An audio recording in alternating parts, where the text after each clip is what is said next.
it's more difficult for families to make philosophical choices regarding vaccination.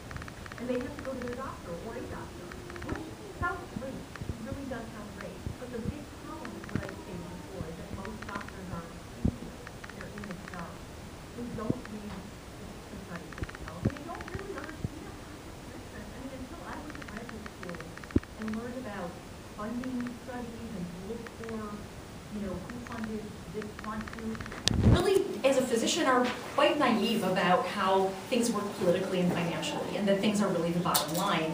I had no idea that so many departments were completely funded. And we have medical ethics departments that are completely funded by pharma. I mean, that's a huge conflict of interest as far as I'm concerned. We have a vaccine medical ethics department, the only one in the United States, that is completely funded by not only pharma, but the vaccine manufacturers themselves. So, when they're publishing articles, doctors see this and don't understand who's funding them, and they believe everything when things have been cherry-picked. They read a study on Gardasil vaccine, and they don't understand that a placebo is not a safe injection.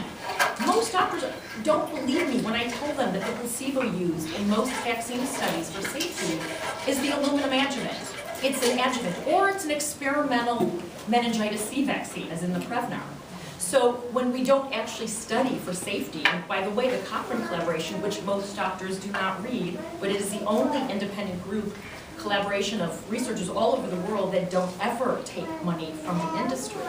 And every single Cochrane collaboration, whether they find a vaccine to be effective or not, they all end with the statement that the risks have not been evaluated, that we need safety studies. We really can't make a risk-benefit assessment when we don't know the risks. And doctors don't know that. So the doctors believe the inserts, the VIS sheets from the CDC. They think that those are the only issues. They also, I never knew there was a vaccine compensation court. I trained as a pediatrician. I ran a pediatric emergency room.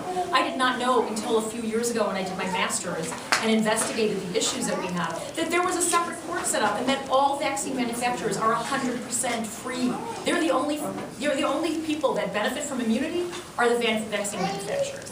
They cannot be sued for anything, not even for defective design as opined by Scalia in February of 2011. And doctors don't know this. If I tell them that, they tell me, no, I don't believe you. I have to tell them to look it up. So the problem with having people go to doctors is that the parents know much more than the doctors. These parents have done the research. They've read the opines. They've read the adjudication of these criminal cases against manufacturers. They've read all kinds of issues. They've read the studies. The doctors haven't. And so it's really the patient educating the doctor, and it's a big waste of time for those patients. And it's not fair for patients who are busy, parents who don't have the means, who don't have the financial means, who have to work 2 or 3 jobs. They don't have the time for this. So there's going to be a lot of social injustice that happens because the wealthy will be able to afford to take the time and get somebody to take their kid or to go listen to the pediatrician talk and tell them things that they either already know or know much more than that pediatrician or family practitioner. And that's the problem. Herein lies the big problem. The doctors are clueless. So I hope that answered your question.